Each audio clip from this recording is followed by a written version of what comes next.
It is another beautiful day in Chiefs Kingdom. Welcome, one and all. In today's video, I'm going to be talking about Josh Simmons' knee. I feel like we need to set some expectations for Josh Simmons, the Chiefs' newest first-round draft pick, going to play left tackle for Kansas City. I'm Gary McKenzie, your host. Welcome to RGR Football. I know everyone has this burning question about Josh Simmons' knee. The Chiefs took a risk in the first round. It was the risk we wanted them to take.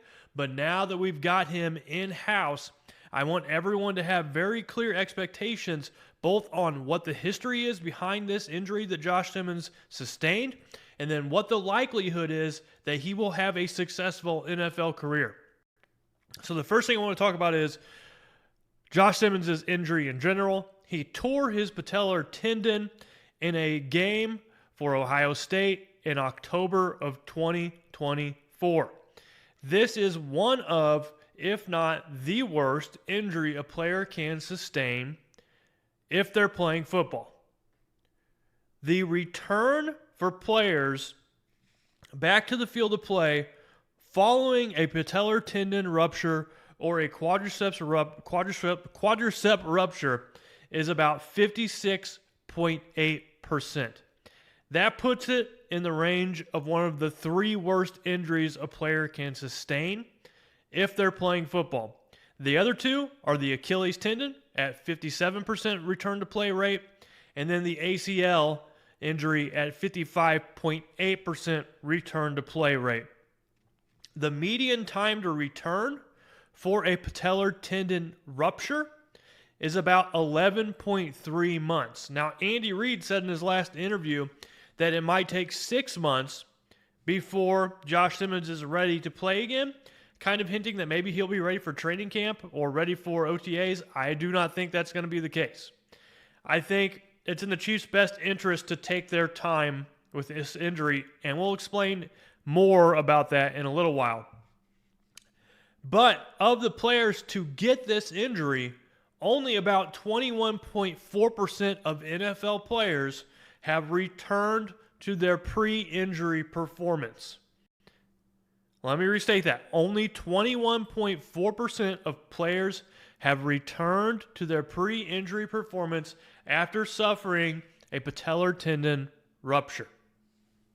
Granted, there's a bunch of things that make this number sound worse than it actually is. The first is if a player is older, they're less likely to return after such an injury. Maybe they were thinking of hanging it up to begin with.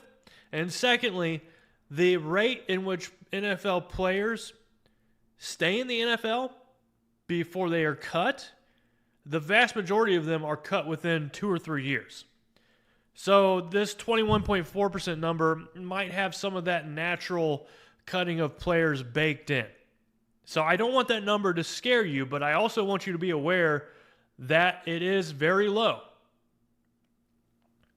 The players who do recover from this injury and return to play, and also, for the rest of their life, even not on the football field, they're going to suffer joint stiffness and loss of motion, particularly if they don't follow the rehab regimen that they're supposed to.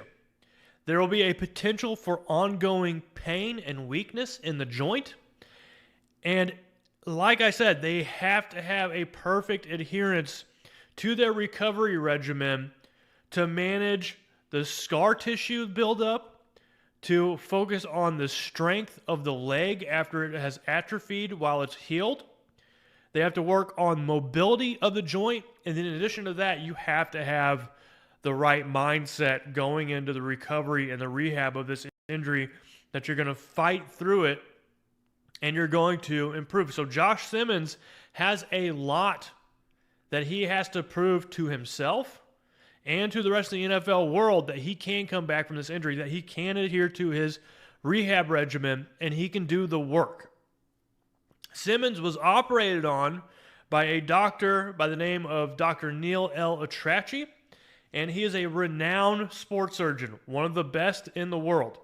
He is the head team physician for the Los Angeles Dodgers and the Los Angeles Rams. He has operated on many, many players. Some of those players are Joe Burrow. He successfully repaired Joe Burrow's knee, which was a complete mess. He had to do an ACL, MCL, PCL, and meniscus repair on Joe Burrow's knee. I think it was in 2022. He operated on Saquon Barkley's ACL. We all saw how Saquon Barkley played last year. He appears to have come back from that injury very nicely. He also operated on Shohei Ohtani's elbow and arm, doing Tommy John surgery. And so he has a history of successful surgeries. However, whenever it comes time to this particular surgery, the patellar tendon repair, I only found 3 players prior to Josh Simmons that he operated on. 2 of them were NBA players, so I kind of want to throw them out. One of them was Dante Exum, Jazz guard, and then Andre Roberson, who was a guard for the Thunder. Both those guys eventually would lose their roles on both those teams, and they did not return to their prior form after that surgery. The one NFL player I could find that Dr. Ella Tracy operated on their patellar tendon was J.C. Jackson. So if you don't remember, J.C. Jackson was an awesome cornerback for the New England Patriots. And in fact, at one point in time, he was rated in the top 25 in the NFL's top 100 list.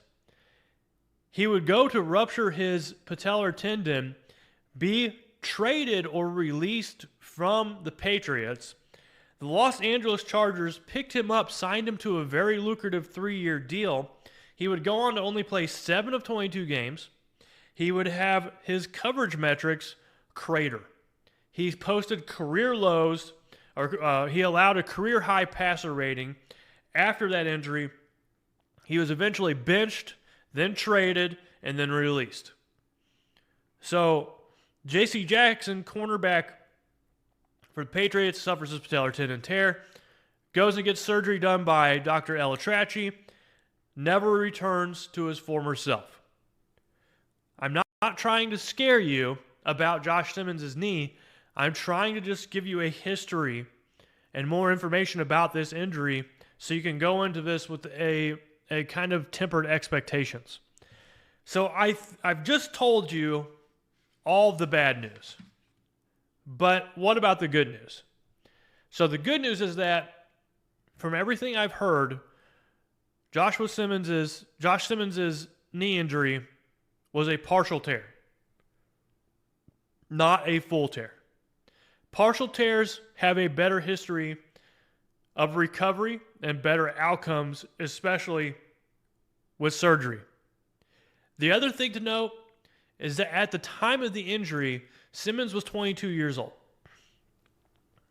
You have a much higher likelihood for a successful recovery the younger you are. So that is really working in Simmons' favor.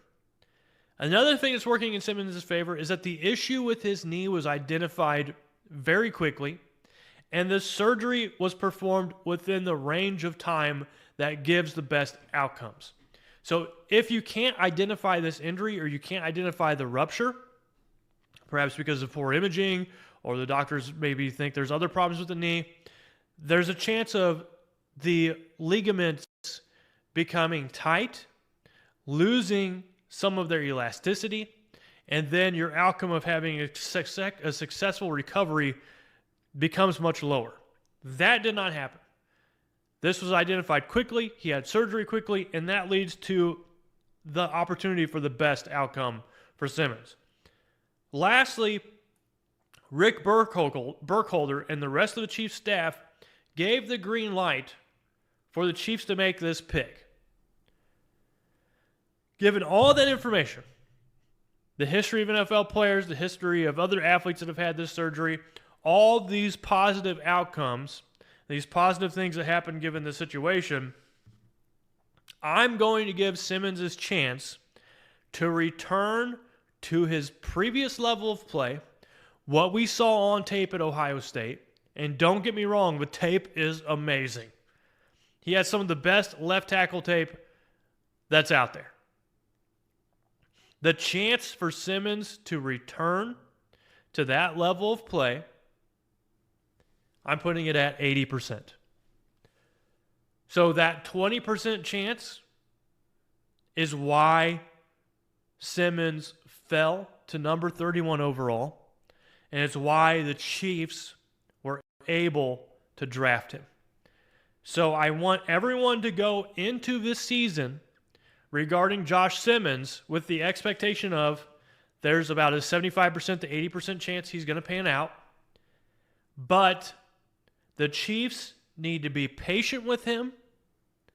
They do not need to rush him back. And Josh Simmons has to do the work in his recovery. If he does the work, if he follows the plan, he will have a maximized chance of getting back on the field, returning to his former glory, and hopefully one day, making life-changing money for generations of his family. So 80% chance that Simmons recovers fully back to his former play. I'm just glad I put that out there in the Chiefs sphere for all of you to be aware of. I don't have anything else I want to comment on this video, but I want to thank everyone for sticking around. And if you enjoyed the content of this video and it was helpful and you have a better understanding of what to expect with this injury for Simmons, hit that like button. And if you haven't done so already, subscribe as well. But that's it for this week. This is Gary signing out. Fingers crossed Simmons' knee holds up and he can return to his former level of play. Because if it does, the Chiefs got themselves one hell of a left tackle that's going to be anchoring that offensive line for Patrick Mahomes for years to come. And it'll be at a discounted rate, one of the best possible things that could happen to this team. So this is it. Gary signing out. Y'all have a good rest of your week. Enjoy your weekend. Thanks for watching this video from the team at RGR Football. Click these videos to see more and subscribe to RGR Football.